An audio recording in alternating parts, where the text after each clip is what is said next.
Pittsburgh Steelers fans, welcome back to another episode of the Scho Bro Show. I am the little brother, big guy, Scho, I guess I could say, little brother, big guy. Dave Schofield, co-editor of BehindTheSteelCurtain.com, your one-stop shop for all things Pittsburgh Steelers. And joining me, as always, is the big bro, my big brother, Rich. Who's slightly smaller than you. Smaller than you. How are you, Rich? How's it going? Hey, it's going. Just sucking in that sweet smell of Steeler victory. I'm going to keep doing that until, you need to keep doing that. You need to keep doing that. I love it. We're 6-0 on that, so let's keep that rolling. So we will breathe in that sweet smell. Also, we have to give you some credit for this victory. I told Dave if we could do music to open this show, we were going to open with Dwayne "The Rock" Johnson from that. What can they say except you're welcome? That's right. You're welcome, Steeler fans. That Steeler victory was had thanks to yours truly. In 2005, I was at a conference. And a friend of mine at the conference had a connection to one of the Titans coaches. We got a tour of the locker rooms and got to go out on the field at the stadium. And then we got to go over the practice facility and tour there. While we were out on the stadium, one of my friends turned to me and said, is this a little difficult for you as a Steeler fan? I said, no, I'm going to take every opportunity. And in front of them all, I put a curse on the field and, spit on it and everything. Okay. What would have been truly impressive is if you did that right around the 36-yard line of what I think is the south end of the stadium. That would it was on the south end of the stadium, but I don't think I was quite that far out. I was right about where that I was probably only around I was really probably only around the 20 to 25-yard line. So I don't think I was out there, but I cursed the stadium and said that the Titans would not have success against the Steelers. I gave the Titans bad juju, decided as the Steelers we would keep the good juju, and we have the good juju, gave them bad juju, and that's how it worked. There you go. That's why Stephen Gostkowski missed that field goal. Because you know what? You always feel bad for the kicker at times, but you know what? If you're going to wear that jersey, ain't feeling bad for you because even with that miss, the Steelers still owe the Tennessee kickers 1,000 times more based on one Joe Nedney in the playoffs. Let's not open that wound. But before we get going, we're going to jump into the topic of the show right away because we're going to hit it a bunch throughout the show. We already have a super chat.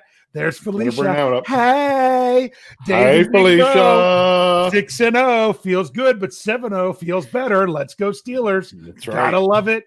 Gotta love it. That's great. It's good to see Felicia in the live chat tonight. What I want to say real quick to get you to, I don't know if you heard this. I was listening to it live, and as soon as he said it, I was like, that's great.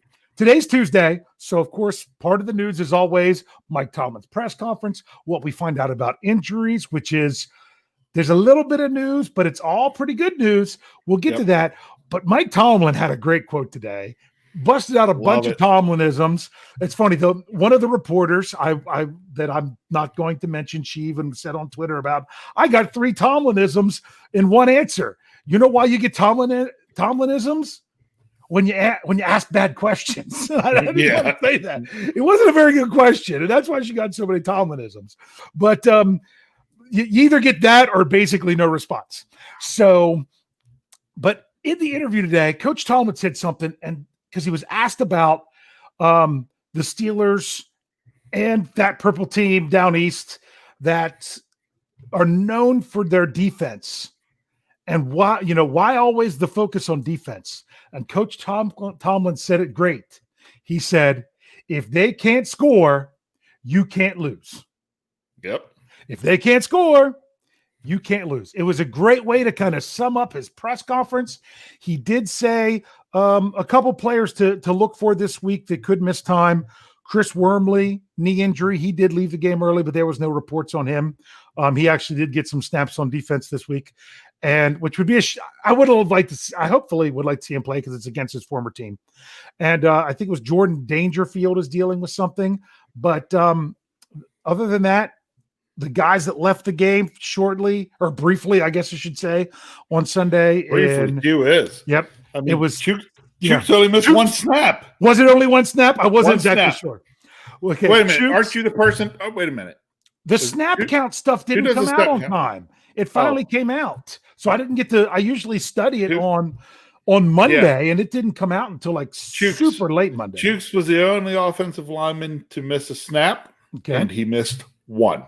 He missed one. I saw Hawkins on the field for that one. I didn't look after that. I guess that was the one. Was that around when the feed cut out? It might have been. It probably would have been. By the way, because I was also wondering, I'm like, they say James Washington had a target. I didn't remember James Washington even getting targeted in the game. That was one from the missed feed. If you missed those plays, you've got to go to behindthesteelcurtain.com, because first thing this morning was an article, so it's a little bit further down now, by Jeffrey Benedict, who put those plays out there in an article for you to see, and his great commentary about it was fantastic. Loved the sarcasm. It was beautiful. Yes. If you want to see those plays, go check them out there. They're there.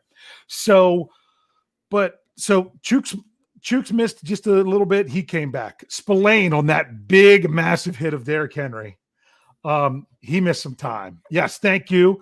Another super chat from Sean Manahan, $2 in the tip jar. Thank you, Sean. Says 19-0 feels best. Let's go Steelers. Hey, I don't care. Let's just do everything we can. Let's let that first number move. Yeah. And let the second number hold still.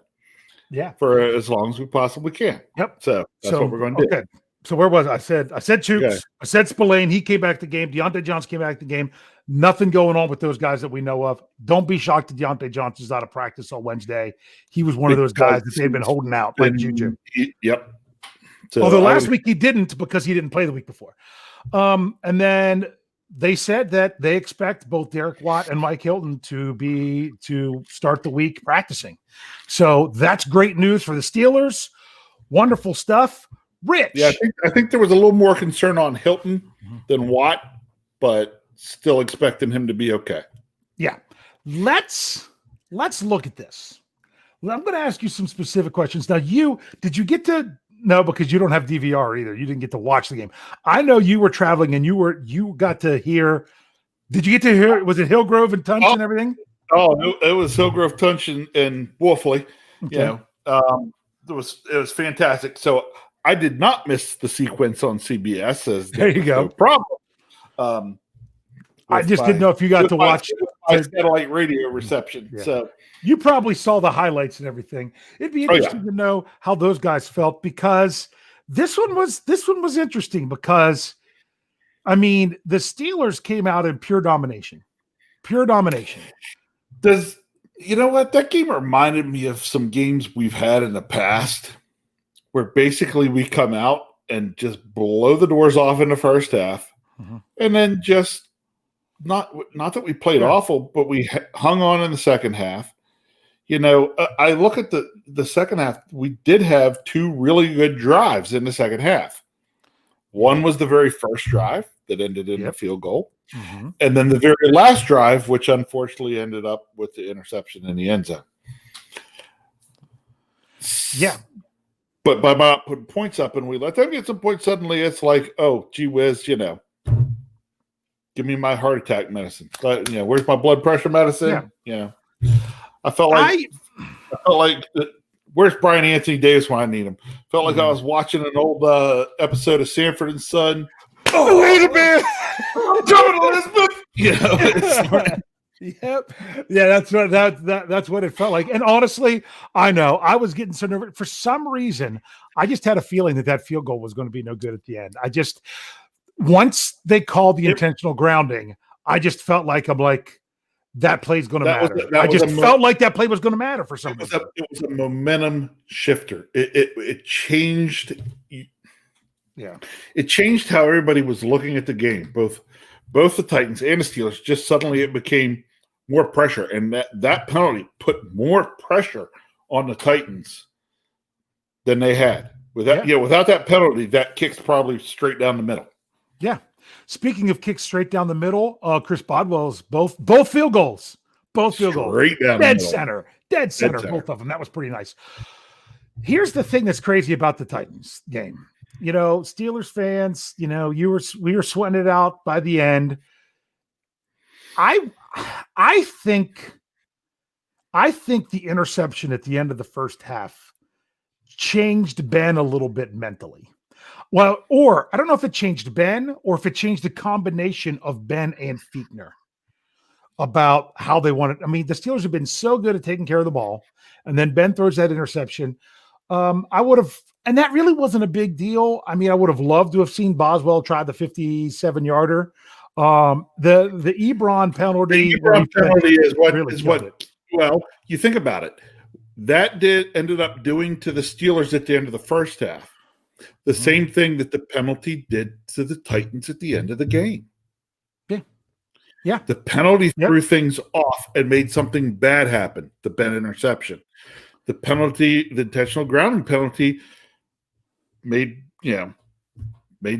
bad things happen on the next play.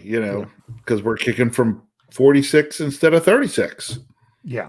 Well, and I mean, it's funny because there's a sequence of plays in the second half. You probably didn't even get to see them. I got to agree. Go ahead. They just needed one.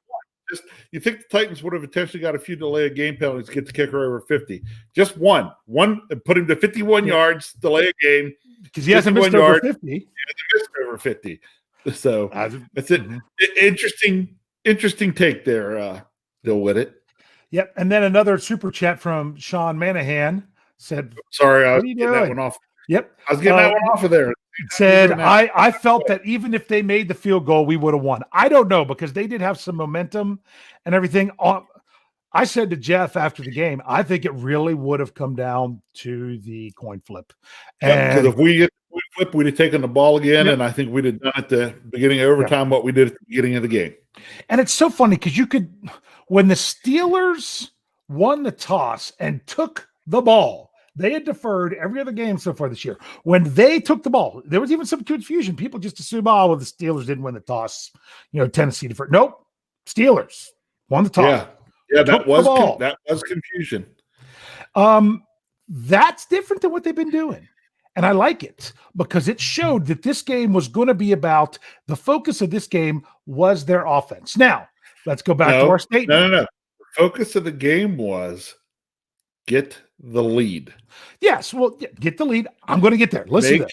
Okay. Back to the quote. If they can't score, you can't lose. And the Steelers, knowing that the Tennessee Titans do not have that great of a defense, they used their offense as a defensive weapon. Yes. You understand what I'm saying? Did. I sure do. I feel that's what they did. I mean, when they come out, that's their longest drive of the season. They had only had one drive over 7 minutes so far. No, 3 drives over 7 minutes so far, I think, in the entire season. And they were just barely over 7. And the very opening one goes for over 9. That was basically saying this is what we're going to do. And it was a great philosophy. It was a great way to do things. There was just so many different things that could have happened in that game. Because, I don't know that Steeler fans are as confident now because of the way that game played out in the second half. Here's another question for you. We didn't win the game in the second half. Exactly. We won the game in the first half. If you switch those halves, make it a little bit more like it was against, let's say, the Houston Texans. If you switch those halves and the Steelers are down 17-3 at halftime and come out and win 27-24, you're feeling great. It's all about how you progress through the game. So sometimes that could be a little bit frustrating to Steelers fans, is that the Steelers were just like, hey, we're just going to kind of continue to chew the clock. The Jeffrey Benedict sent me a crazy stat, and I'm going to have to read this because I can't even remember it because it was so good. But this is what he sent to me, that he said, let me bring it up here. He's like, here are the runs in week 7 by number by James Conner. Okay. His first 10 carries 1 through 10 were 58 yards. That included a loss of 10 yards on that crazy play where Ben Roethlisberger, rather than just throwing the ball away, tries to flip it back to Connor, which counted as a run, and then they lost 10 yards on the play. Yeah. Okay, take that out of there, and on the first 9, it would have been 68. Okay, he had 6 carries of 5 yards or more. So that was half of his carries right there, carries 1 through 10. But in 11 through 15, he only had 13 yards, had 2 of them going for 5 yards or more. And in the last 5 carries of the game, he only had 11 yards with 1 carry for 5 yards or more. So usually the Steelers running game gets going as the game goes on. This time it was going early and was fading off towards the end. And it wasn't, and I know some people were complaining the Steelers had the lead. Why did they throw so much? Well, the run was no longer effective in the second half because, Tennessee Titans, they weren't undefeated for a reason. They weren't undefeated for no reason. They're a good football team and they're very well coached, and they made adjustments and were trying to do some new things. So that's just kind of how it was going. The Steelers, what was it? 8 of 9 on third down in the first half and 5 of 9 in the second half. Well, they had some longer first downs. Well, they had some longer longer third downs. They had some long third downs in the first half that they converted. Yes, they did. I mean, that one, the short pass to Deontay Johnson, and it was very similar to his one touchdown where he was, slant on the slant and then spun around to the outside. That was 2 times that play worked very well. So I feel like the Steelers came out with this mentality that we're going to start fast and make them, and force their hand, made them almost kind of play the game in reverse of what they had been doing. You think that sounds about right? Yeah. Mm-hmm. I mean, yeah. Yeah. Yeah. What else you want me to say? No. Sean Manahan, $2. $2 more in the jar, man. He keeps throwing them out there. Well, he's got a lot to say. He's going to give us $20 eventually. He's just going to do it in $2 increments. That's right. He said give us $120. He's like, let me bust this up and get my thoughts heard. Yeah. So. He said it was like Giants Bills in Super Bowl 25. Where you're I'm glad I didn't want to say anything or talk any smack or anything during that game, because at the beginning of that game, it seemed like, man, the Tennessee Titans just aren't even in the Steelers class. It really felt that way early, but I knew they were. Look, is it easier to make adjustments at halftime if you're blowing someone out or if you're getting beat bad? It's easier to make adjustments if you're getting beat bad because what you're doing is not working. Yeah, you're like, hey, we might as well change something because this ain't working. So so that's just kind of what you do. So and really, I'll say this: hats off to Tennessee, because we knew this would be the case. Especially listening to Michael Beck and the guys from the Tennessee Titans Weekly. Those guys let you know that, and I always got this feeling from them that if Tennessee, even when down, is going to feed the ball to Derrick Henry as much as they can. Yeah. And they did. Now, did they get to feed him as much as they would have liked to? No, because they were down. But they were still trying, giving the ball to Henry, running the football. Just not all that greatly effectively because, Yeah. Well, let's just look at this. The Tennessee Titans only had 82 rushing yards, 75 by Derrick Henry, 7 others. I think 5 was Tannehill and 2 was I can't remember the other guy's name. I don't have it up in front of me. They did not turn the ball over. Okay. But that's the fewest rushing yards they've been held to all season. The next fewest was Jacksonville. They ran for 123, but that was one of those crazy high scoring games back and forth. And the one thing that I had said before is they were held under 300 yards of offense. Yep. Under 300 yards of offense. They had over 600 yards of offense the week before. And they were held under 300 yards of offense. Mainly a lot of that was because of the first half. But a lot of things did not go well for the Steelers. Still handing the ball to Derek, like the only way their passing game can be effective at all is if they're still handing the ball to Derrick Henry some. And they kept doing that. Yeah. Because I don't care what you're doing as a defense. I don't care if you're up 3 scores against Tennessee, you're still paying attention to Derrick Henry. Yeah. Because if you don't, he's gone. Yeah. You know. I will say this, because of the way the Steelers played this out, even though it was Tennessee coming back, it was still the Steelers that were dictating what was going on in the game. But you knew Tennessee was going to run Henry. It's not that they were going to take him out of there. And they don't give up sacks. They only gave up 2. That's the fewest that the Steelers got all season. But the Steelers still did what they had to do and still had a good bit of those negative plays. Spillane comes in and crushes Henry. Yeah, Mr. Henry, meet Mr. Spillane. Yeah, I mean, he came in and it's like, wow, and a big hit. Now they still got the touchdown there, but I want to talk about that for a little bit. Play over the radio. Okay, listen to Hillgrove and those guys. Mm-hmm. Okay, I didn't know who did it at first because I had to wait for them to announce it. But they were screaming, probably. No, I heard that hit over the radio. Oh, really? Yes. Mm-hmm.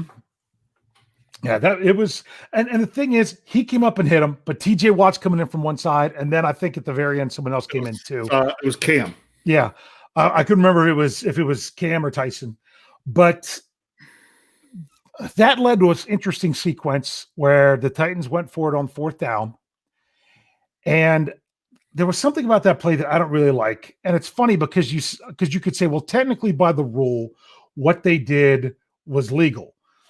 Not really. When you're out there, when you're trying to run a pick play, you can make contact. Oh, we don't call pick plays anymore. They're rub. Yeah, the rub. But I mean, it was 2 guys out to the left. They're trying to run that play. The one receiver never did anything other than flat up go block the other defender. You're allowed to contact the defender that's lined up on you. You're not allowed to go search out someone else and flat up block and then go out for a route. Not only did he come over and just flat up block him, he held him.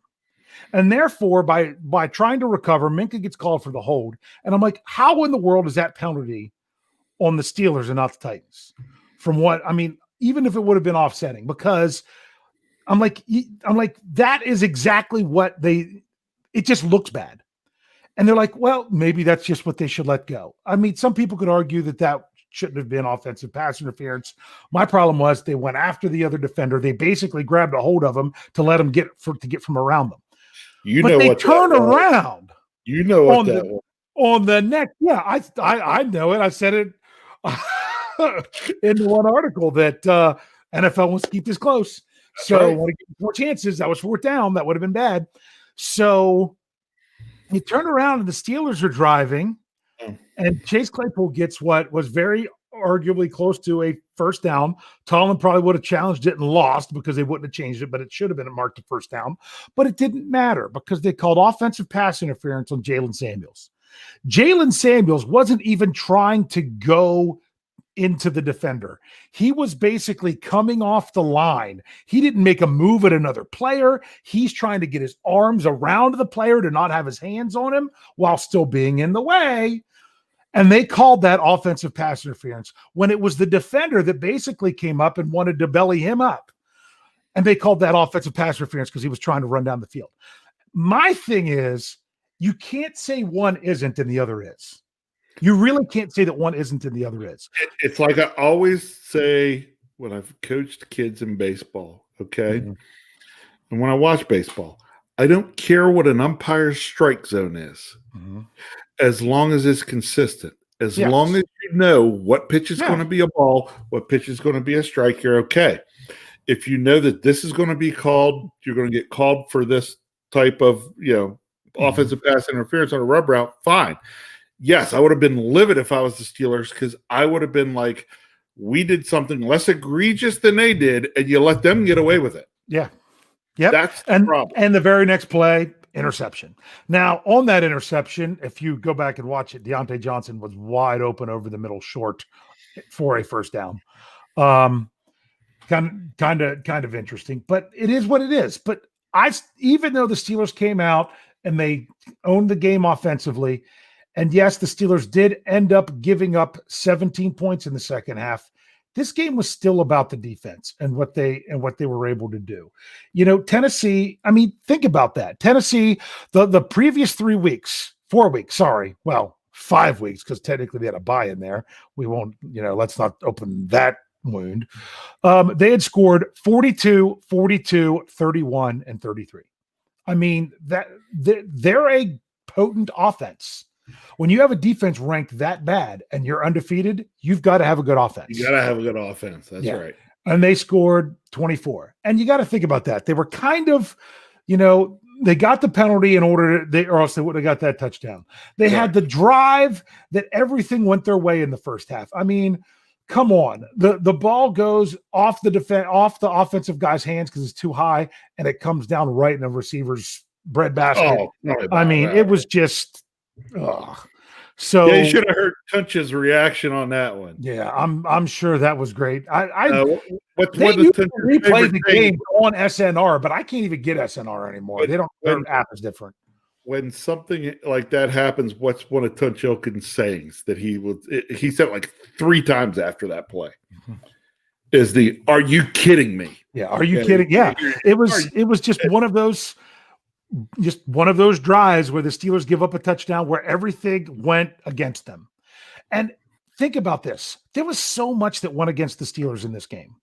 If you look at this and you really want to, the Steelers were on the road facing an undefeated team, had 3 turnovers, no takeaways, bad, the bounces aren't going to, the only good bounce that went their way was the James Conner fumble that he was able to scoop back up early in the game. And that last bounce off of Gustafsson. And the last hit off of the kicker's foot. Everything else so much. I mean, how many times I was getting nervous because I'm like, as like the Steelers on that last drive, which ended up ending in an interception, I'm like, things just aren't going their way. Things just aren't. It was just one of those times where things weren't going right. If you told me that Ben throws 3 picks and we get no turnovers and we win, I said you crazy. I said there's no way. Yeah, you crazy. What does that say? So as much as we want to kind of get down because everybody's saying, well, we could have took the foot off the pedal or this or that. No, let's look at it this way.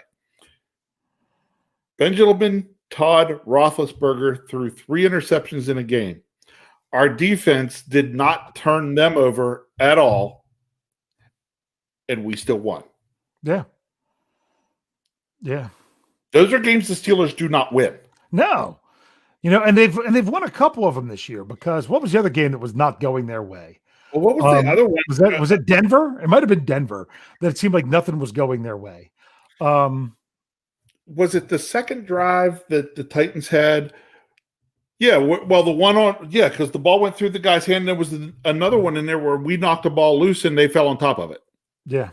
Yeah, they knocked it out of – they called it that he was down, but there was a big hit on Tannehill. He lost the ball, but they fell on it. They called it no fumble. Right. But the Steelers had no reason to challenge it. It was obviously a fumble, but they didn't get it. They weren't going to get anything out of it other than using up a challenge. Yeah. And it was like, we didn't get those breaks. You're like, probably 9 times out of 10, Minkah picks that one ball off, and instead it goes for a completion. Yep. It's like Cam Sutton almost had a pick 6 on the third offensive play for the Titans. Right. And it's like we were just missing those things, and they were those big plays, and they were pulling them out of their hat. Yeah. It seemed like. And it's kind of, sometimes it's those magical seasons for teams. And Tennessee have had good things go their way this year. And it takes that in order to be successful sometimes. We have defenses in the past that then when the Titans had that ball on that last drive, would have mailed it in, not only let them get down into field goal range to probably would have given up a touchdown with, 22 seconds to go. Yeah. Yep.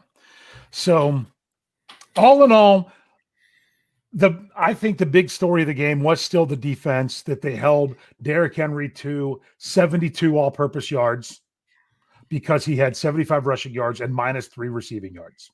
Yep. That's a big deal.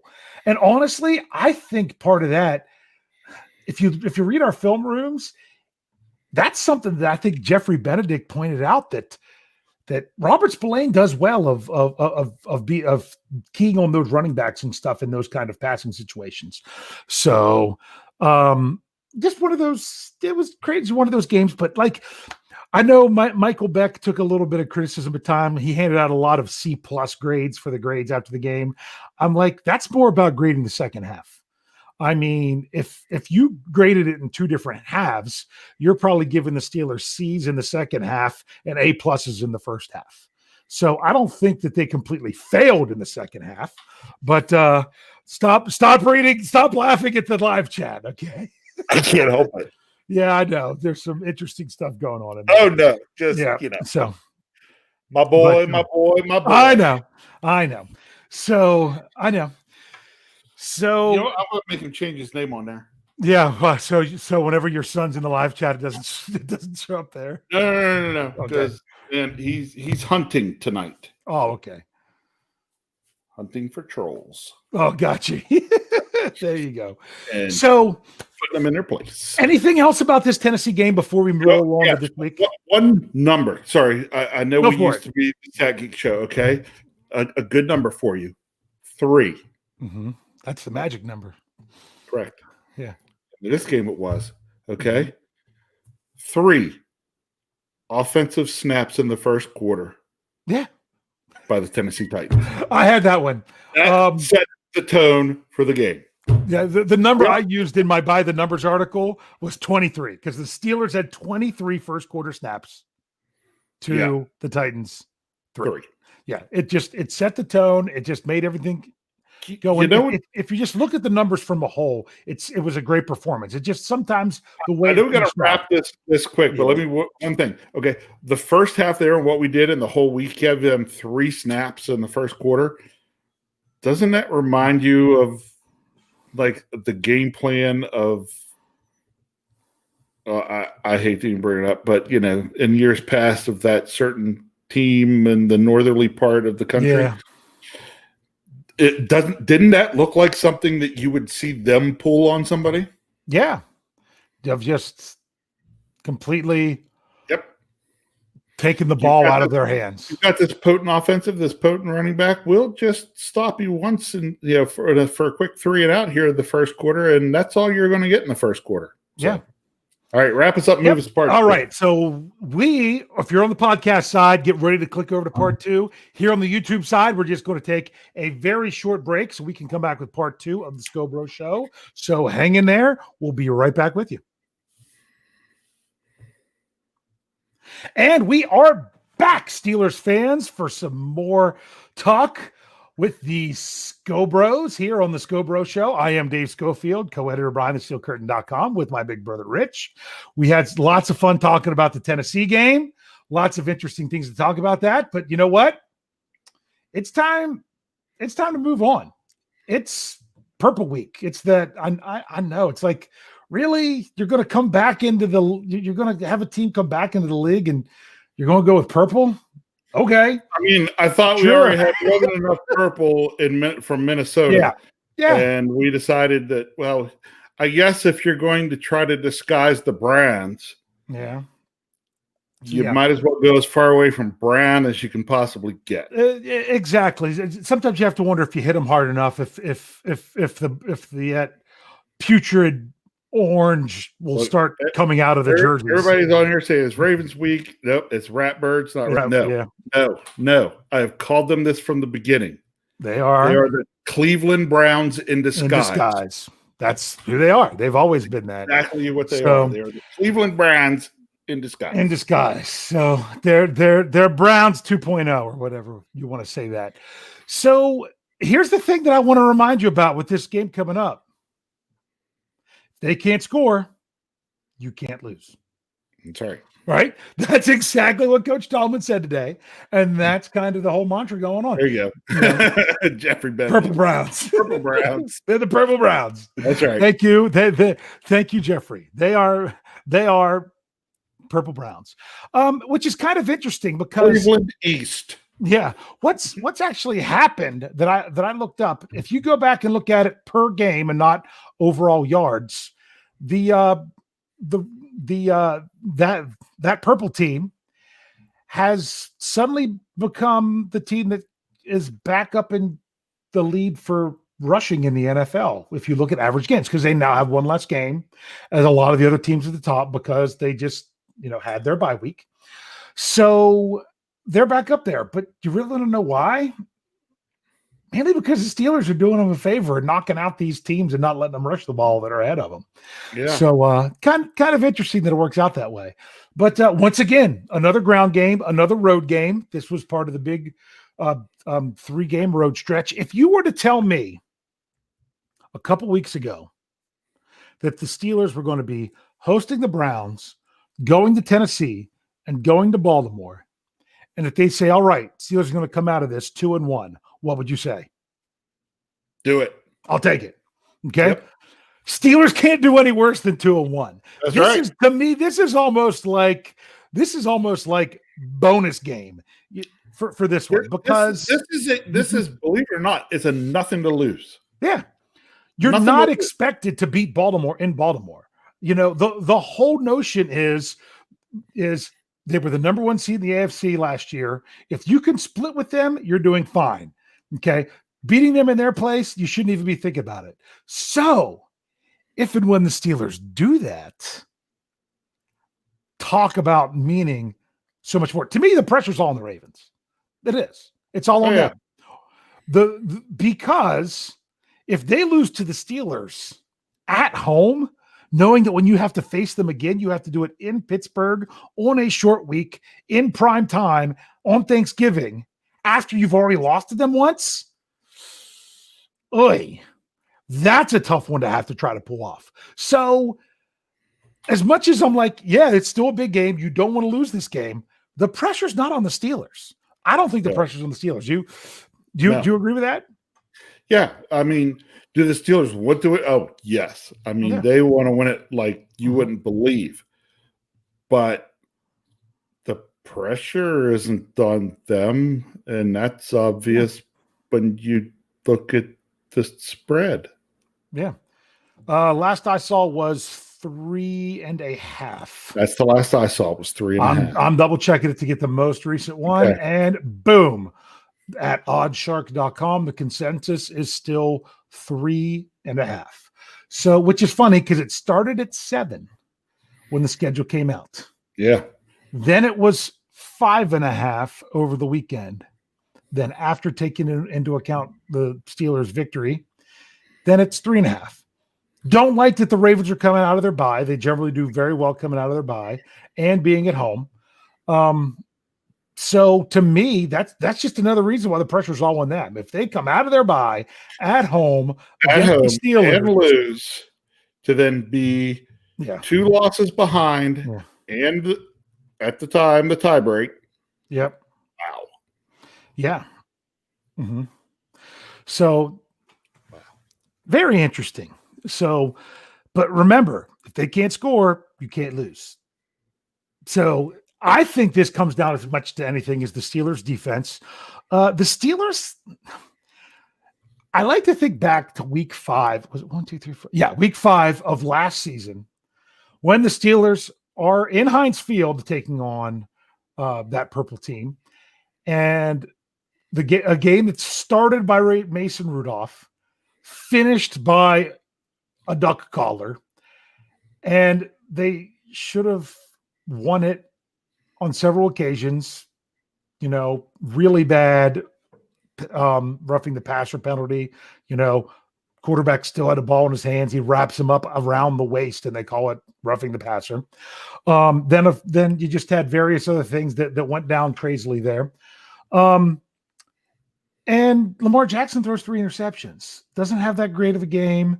Kind of gave what Tennessee eventually called the blueprint to taking down Baltimore, which they completely did in the playoffs. You kind of just look at what the Steelers did.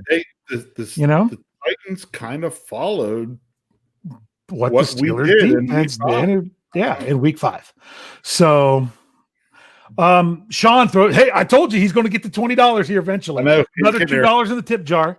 Says we want to win because we want home field in the bye. Yes, but it's not like you don't want to win. I'm just saying the pressure to win. Because think about it. I'm going to say it. I was going to save this for the preview, but I'm going to say it now. This is the most difficult game the Steelers have on their schedule when evaluating at this moment. Of course, things can change as the season goes on. Teams can lose players. Teams can get on a roll, everything else. Right now, I mean, having to go to Buffalo seems kind of tricky in December, but, I mean, they couldn't even score a touchdown on the Jets. They're struggling a little bit at times right now. They got it handed to them by the Titans. So it's kind of one of those things that if you were to look at the whole season, evaluating it at this moment, this is the most difficult game the Steelers have left.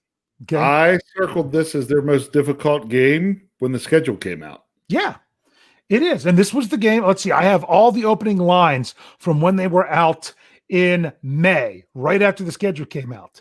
The game where the Steelers were the biggest underdog. They only had a few games where they were underdogs. They were underdogs against the Titans by 2 points initially. This was 7 points against the Ravens. They were underdogs to the Cowboys initially. I don't think that's going to be the case. No. And they were underdogs actually at home to the Ravens, and they were underdogs in Buffalo. Were some of those games, back when they made the schedule, in May when they made the schedule. Right. So things have changed since then, and it's just kind of crazy, kind of interesting. This is their biggest game. I mean, it doesn't mean that. How do you say it? If they're going to lose, if you looked at their schedule and said, pick one game, the Steelers are going to lose one game. Don't get to decide which one, but which one is it most likely? This is going to be it. This is where they're going to be favored unless things, change a lot. Because, it's the NFL and anything can happen. If you had to make the point spreads right now based on everything, this is going to be where the Steelers are the biggest underdog all season, if based on what the spreads would be right now. So it's a big game. It's important. But you know what? There's just something about when your defense dominates the line of scrimmage that can give a team confidence. How many times in the last couple of years have we sat at this time of year and looked at a game and been like, well, this is a tough game, but man, we really need to win this one to give ourselves a chance, right? Yeah. Yep. We're not being 6-0 coming in. Yes, I want to leave 7-0. But if I leave 6-1, we're not out of anything. Yeah. There's been times in the last couple of years where we lose a game and it's just like, oh, here, gee whiz, we're going to have to go on one of those late year runs to, have a chance at anything, or we're setting ourselves up to not have to do that, which then,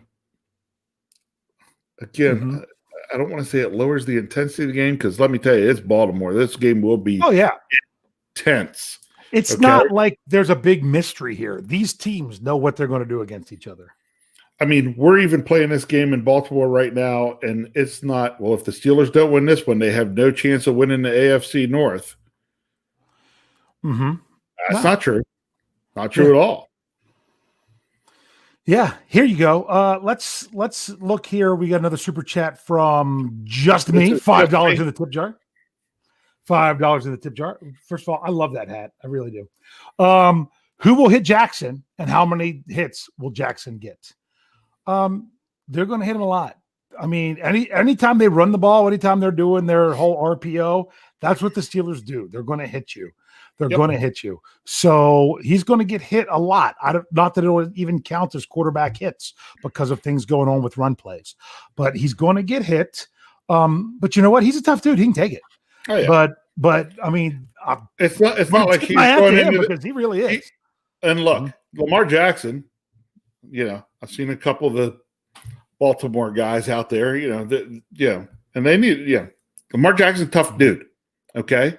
And he knows what this game is, and he knows what the Steelers bring, and he knows that when he plays this game, he is going to take hits.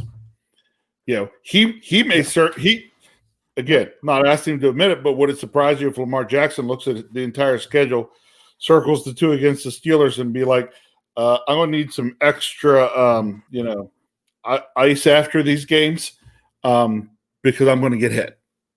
Because it's going to be a battle. It's going to be a war. Because that's how it's going to be. That's how it's going to be. And I really think that's all the Steelers and Ravens play. I mean, it is a war every time they step on the field. I think a lot of this is going to come down to Ben Roethlisberger. If we get week 7 Ben Roethlisberger, it's going to be a little bit tricky, especially especially last drive of the first half and all the second half. If we're talking about first half and first 28 minutes of the game, correct. I mean, no, first 29 minutes of the game. 29 minutes of the game. First 29 minutes of the game, Ben Roethlisberger is good. Which was also week 6 Ben Roethlisberger, if you know what I mean, which is AFC North Ben Roethlisberger, if you want to say it that way, which is kind of nice. Okay. So that's interesting. Here's another thing. Go ahead. Hold on. I hate to. Where's my son when I need him? Yeah. Mm-hmm. So never mind. You're right. Hey, Baltimore's only played one good team this season. They lost to them. So that's kind of what they're dealing with. We've only played one good team. Well, guess what? You've only played one good team and you lost. Yeah, that's the thing. And because if the Browns aren't any good, I mean, the Steelers and the Browns the Steelers and Ravens did about the same thing as the Browns. I want to look at the defense here real quick. Where do you think the Steelers rank in the NFL in overall defense, adjusted by number of games played? They rank numero uno. I was going to say, it's got to be up at the top. The only thing that's close is Tampa because they've played the extra game. But when you adjust it down to 6 games, Tampa still only comes in 3. It goes Pittsburgh, Indy, Tampa. Okay. Right. To get to the the purple team, you got to go outside the top 5. Their defense, let's just say this. If the Ravens felt they were the best team in the AFC North, they wouldn't have needed to make a trade to try to improve their defense. They see what's going on.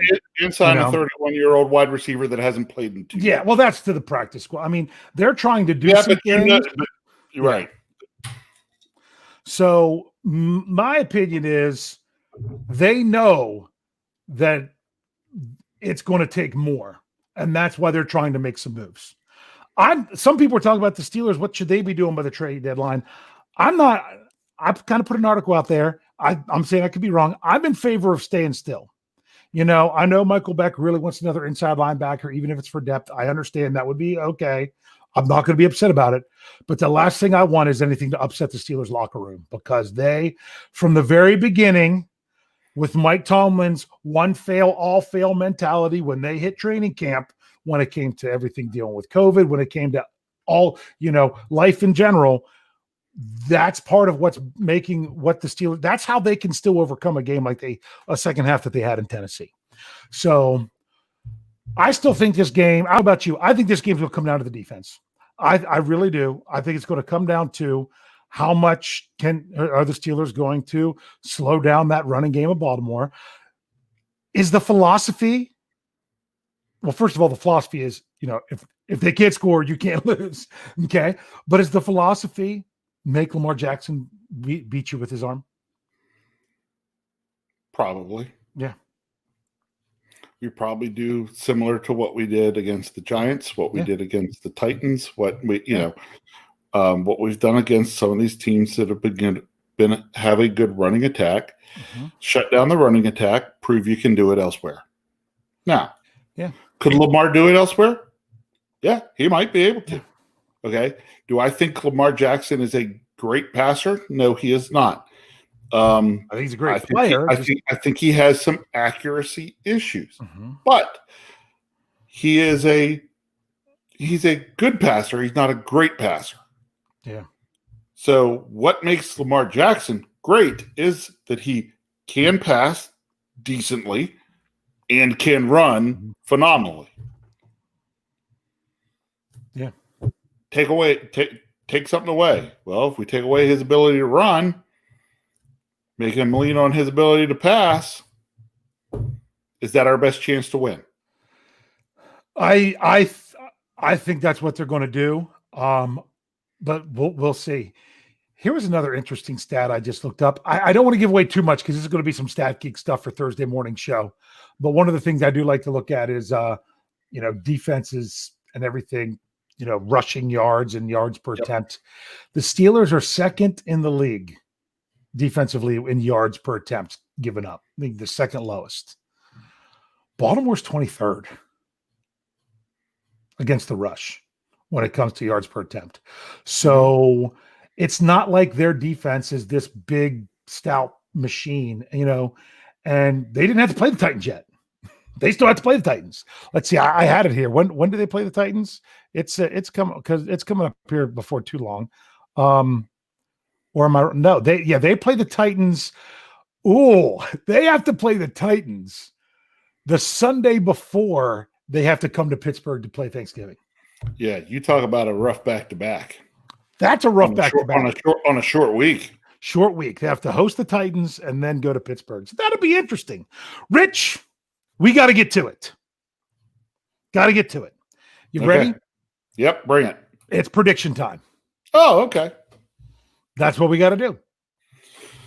Oh, so you're asking me my prediction for the game? So we're going to do your prediction. Are we talking the regular Dicka or the miniature Dicka? Oh. Let's see.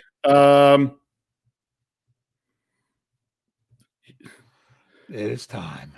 Yeah, it is time. Let's 27-20 Steelers. You're going to go 27-20 Steelers. See, I'm struggling with this one. I'm glad I don't have to make mine till Thursday.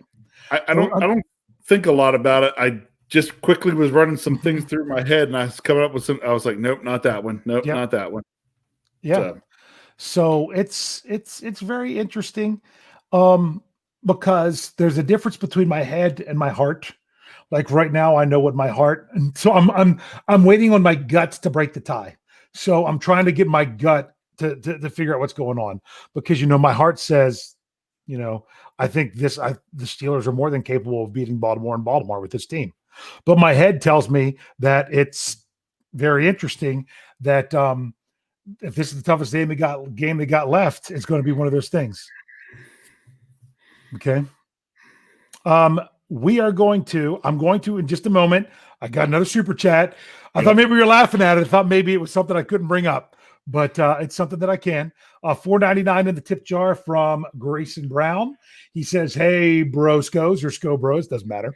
Honestly, think the Ravens aren't ready for Pitt this year. I think the arrogant Ravens will be humbled 34-17. So, I don't think there's humble going either side here, and the reason I think that is because the Steelers and the Ravens, each of them know what the other one brings. Yes. There's just, and you just know it's going to be a slugfest. Yep. And and I will say this, Ravens, it's not going to be the take Mason Rudolph's helmet off and hit him with it kind of slugfest, because that's not.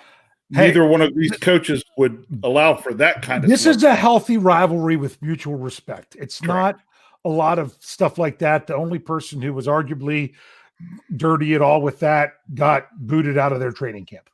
So, which didn't surprise me at all, actually. So, because you can't, just because I don't like them doesn't mean that they're not a well-run organization.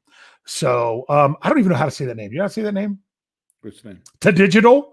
Is that right? Yeah. I don't know. Sure, because I'm throwing your scores up here now. 27-17 Pitt. Russ says 31-20 Steelers. Then we've got Never says 27-24 Pitt. Then we've got, where'd it go? Felicia. You want to listen to Felicia? 31-21. Hey, what did it say last week? I can't remember if he got the score right or not. He's been in there doing it. What was your score last week? I was so close until you. I know. I had it at 27. Jeff was really close. Jeff was, if they scored that touchdown at the end rather than the interception, they go up 34-24. That's what Jeff called. Corey says 28-20 Steelers. Andrew, 30-27 Ravens. Okay. I could see this as a game that comes down to a field goal, and the Ravens do have a good one, a good kicker. Steelers 26-16. Then I jumped. I got to get back to where I was. Black and Gold Goggles says Steelers 24, Ravens 17. Reginald says 27-20. We know the rules. If you don't say a team, we know it's Steelers. Okay. That's a good score there, Reginald. Wes says this. He says, if I'm being completely unbiased, this is a game we could possibly lose, but I believe we won't. That's kind of where I'm at right now, Wes. I got to figure that out by Thursday night. Okay, Cree says 31-20 Pittsburgh. Christian says 27-14 winning field goal by Boswell. 17-14. I said that wrong because I got to thinking if anybody had 27-24 from last week, you should be bringing it up in the live chat. Mark says 20-17 Steelers. And Ezra says he just took to keep we keep Ben under 40 attempts. That would be nice. That would be nice. But Russ says he wanted to change his. He wanted it to actually be 38 for the Steelers. Wes is saying 31-13. I don't know that I'm comfortable calling this game being a blowout. Mark says, I think he mistyped that one. We'll check. I think you do. Mark if you didn't, we don't expect to hear from you on Saturday morning. That's a bold prediction. Steelers 43, Ratbirds 100. Yeah, I think he hit an extra zero in there. And Ryan, I hope so. Mark, if that's not the case, we're going to allow Brian Anthony Davis to come on your podcast and do his awful accent for the entire time. There you go. Which accent? They're all terrible. Okay. Yeah. So Ryan has 32-20. He says a sack party by the Steelers. Steelers Pittsburgh says 35-17 Steelers. Carlos says 27-17 Steelers. Okay. Andrew says a very good point. This is what I'm thinking of. He's like, they have 2 weeks to prepare, and I like our chances better on Thanksgiving. I do too. This is a tough one for the Steelers. This is a tough one. Okay. Knight Rider says 35-27 Steelers. I'm going to go ahead and throw this one up there. This was the Ravens guy that's been in the live chat. He says 23-17 Ravens. That, we've had a couple Ravens was in there. 20-10 Steelers. Ooh, hold the Ravens at 10 points. That would be pretty interesting. Nathaniel Zarate says 41-23 Steelers. And I skipped again. I can't find it. You better not miss the next one on. The next one. Sorry. Why did you take it off? 23-17. You said you skipped. 17. You weren't there. I was looking at it. By one, Kyle Schofield. Here you go. I like this one. Yeah. Oh, we hit it. Yep. 21-17 somebody. That's a good one. That's actually a pretty good call. Don't be surprised if that's the score. And flip a coin as to which team you put in there to win. That's the kind of game this could be. And this is why I think other factors are going to come into play here. 2 bad calls for one team versus none for the other could make all the difference in this game. That's, could. It really could, and fluky plays. I think it's going to come down to fluky plays. Are the Steelers going to be on the right side or the wrong side of the fluky plays? Which team's, just going to have one of those crazy things happen? Where a ball just, like a kickoff hits and bounces weird and the other team gets it or something like that. That's the kind of, I would love nothing more than to just see a clean game by both teams, well officiated evenly, and really see who the better team is. That's what I want more than anything on Sunday. Okay. Steelers territory in Louisiana Purchase, 17-31 Steelers win. Sean has 31-17 Pittsburgh. Okay. I jumped down, but I got to bring this one up, okay? Because I think this was Corey's helping to maybe clear up what we had for Mark Davison. Maybe it was this. Maybe it was minus 100. Maybe that was it. No, he might have been right. Okay, Double HH 41-35. That would be Steelers. I'm going to look for maybe a couple more before we close it out here. Nathaniel says 23-20 Steelers. That's the kind of score that I'm leaning towards right now. Yeah, that makes a lot of sense. Travis says 21-20 Ravens.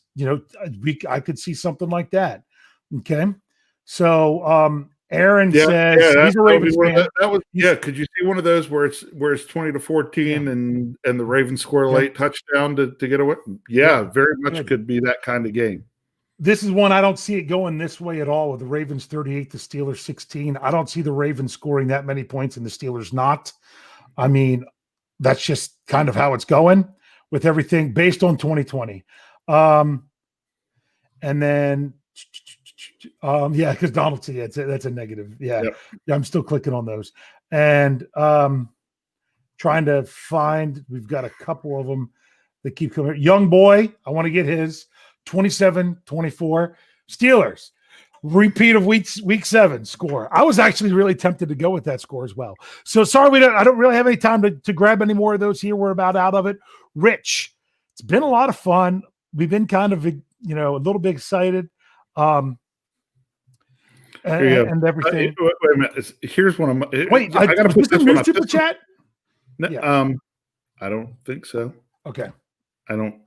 Or is it? Hold on. Yeah, it is. I'll get it. Go ahead and do that one. Okay. So, I like Kyle Smith. I've yet to predict, and they are 6-0, so I will withhold a prediction. There you go. Thank you, Kyle. Then we have a super chat from Chris that $4.99 of the tip jar. Thank you very much. He says 27-17 Steelers on our way to 7-0 as number 7 leads us to Super Bowl victory number 7. I improvised a little bit since he didn't have as many characters to say what I knew he wanted to say. So yeah, this is a big one. This is I got to bring up this one because if he's the bro, we got to bring up his comment on the Scho Bro Show that just says, it's Baltimore week. I'm hyped. AFC North football. Nothing better than that. Okay. I have to say, this is a big AFC North matchup. It's going to be a tough one for the Steelers. Sorry, I will bring up. Yeah, everybody always talks about the NFC North being, smash mouth football or what. Yeah. Yeah. Mm-hmm. Lots of bruises. So's AFC North football, man. People come out of those games just. Yeah. That's how it is. It's what it is. So we'll see how it turns out. But like I said, I want to see a clean game. And I'm not saying no takeaways or anything like that. I just mean I don't want to see fluky plays, things that shouldn't be happening, things that, crazy bounces, bad calls. I don't want to see any of that. I want to see good, no crazy football between two good football teams. None of the Chris Berman's whoop. Yep. Yeah, none of that stuff in this game. Let's just play ball. Yeah, play ball. Play ball, let the better team win. If that's the case, I have a lot of confidence in the Steelers if that's the case. So, Rich, last second thoughts before I do the rundown. Just bring on some more football. I mean, football is at least getting me feeling back to, that I'm at least a little bit of a normal world, even though it is still weird to not see much for fans in the stadiums, but been very thankful for football since this second week of September. Yeah. So I don't know if you're breaking up just for me, if you're breaking up for everyone, but I caught most of what you said there.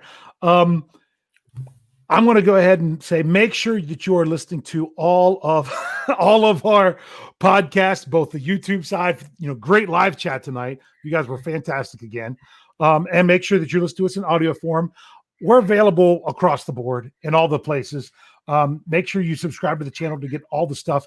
You've got the morning audio only podcast with Jeff's Let's Ride Monday, Wednesday, Friday. Michael Beck's Live Mike on Tuesday. My Stat Geek on Thursday.